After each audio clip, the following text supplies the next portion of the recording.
Car design is a funny thing. It's an art, it's a black art. It's really hard to get right. And when a car company gets a car right, like the first generation Audi A7, it's beautiful. It's a beautiful thing. It looks like a single piece of metal has just popped out of the Audi factory and we get to drive it. But when you hear a car like that is about to get a replacement, you start to worry. Are they going to ruin it? Are they going to do an unsympathetic reboot and it's all gone wrong? Or is it just going to be a really meek and mild evolution? Or do they do this? This is the second generation Audi A7. I reckon as reboots go, it's pretty good. So this cockpit is a sign of Audi's new design language in the interiors, and it is actually quite different. So I was kind of expecting more Q7 and more A4, but this interior is really quite something. Virtual cockpit is on board. We know we love the virtual cockpit, but this is a new version. So it looks different, it's got new views, it feels a lot faster. There was nothing wrong with the old one, and it seems to have moved the game along. We'll find out a bit more when we go driving in it. But I really like, and I've always liked virtual cockpit. I've thought it's really clever, and the hardware is really important in these things, and it isn't underdone. I really like that. Love this new steering wheel. I really like the shape of the boss. It's very, very cool. Now the center console, that's where it's getting really exciting. So you've got a big screen, it's 10.1 inches that runs MMI, and it's the new version of MMI, so it's the next version. It looks really cool. It's all touchscreen, and it's got this tile effect. So, you know, every car maker is doing this thing where they say, oh, everyone's got a smartphone, and so we're making it look like a smartphone, but it's nice. And again, the hardware is just right, works really well, looks good, and of course it's got CarPlay and Android Auto. This is cool. Now Jaguar and Land Rover have done this, but I really like this one. This is better than that one. So this runs all the sort of the in-car controls and, you know, replaces all the buttons, which means that when the car's off, it just looks like there's glass everywhere. I think this is really cool. Another thing that's cool about this screen is that when you touch things, it gives you haptic feedback. You feel like you've pressed a button. And I reckon that's really important from a really boring safety perspective, because there's nothing worse than kind of stabbing away at a touchscreen and not knowing that you've pressed something. Really, really cool. But just the feel of this cabin is really nice. It's all tilted towards the driver. So the old car was a bit more democratic, a bit more for everyone, but this is all about the driver. And it's just got a really nice feel, the way the door cards are sculpted really nicely, and it comes up to the shoulders so you feel like you're in the car and you're sitting down in it. I reckon it looks really good. All right, let's have a quick look at what makes this the new A7. The grille, lower, wider, makes the car look a bit more, I'm not sure about these square Dalek eyes in the thing, but anyway, these beautiful lights. I admired these at the launch a year ago. These just look amazing, and they've got that lovely animation when you start the car up and when you lock it. They're really cool, and the laser lights, whew, amazing. 20-inch alloys. Why would you have anything smaller? You can get bigger ones, but I reckon they're plenty. And on this car, you got P0s.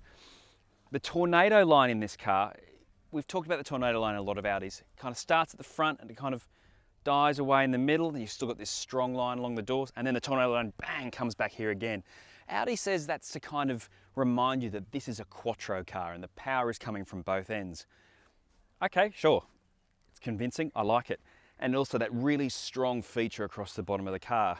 One thing I didn't see in the original viewing was the way the line comes down here and then it continues here, and it gives you that impression of speed, and it does make the car look faster. It would look a bit dull if it was just flat there. Really, really cool.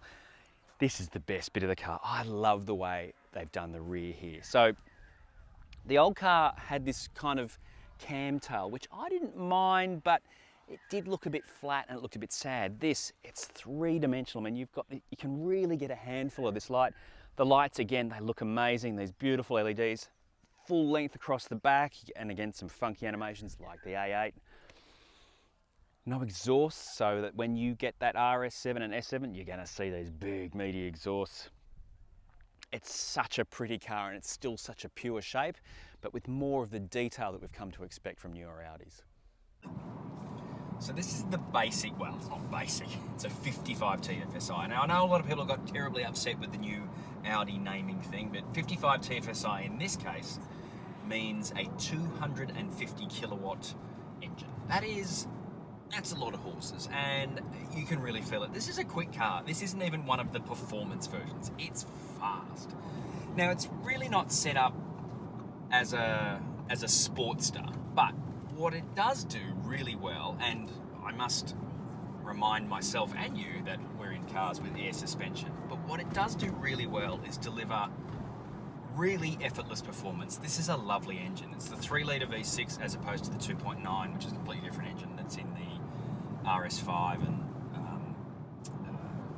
other cars. It's really smooth. It's such an easy engine to live with, but when you boot it, off she goes. It's really quick.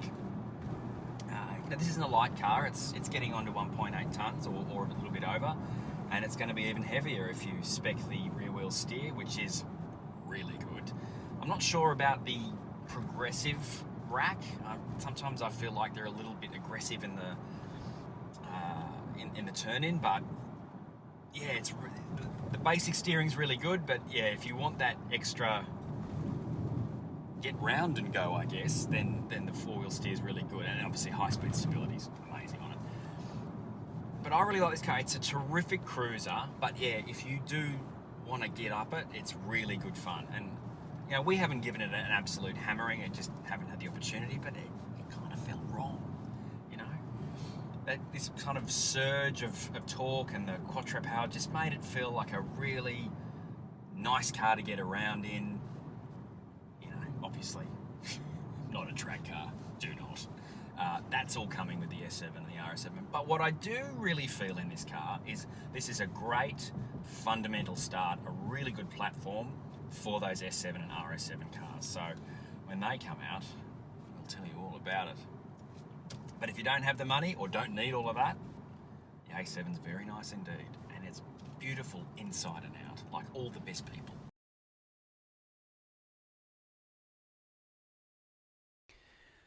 I really like what Audi's done here. This is a fantastic new car. The old car, oh, I adored it, especially the RS7, but it just had this whiff of old man about it.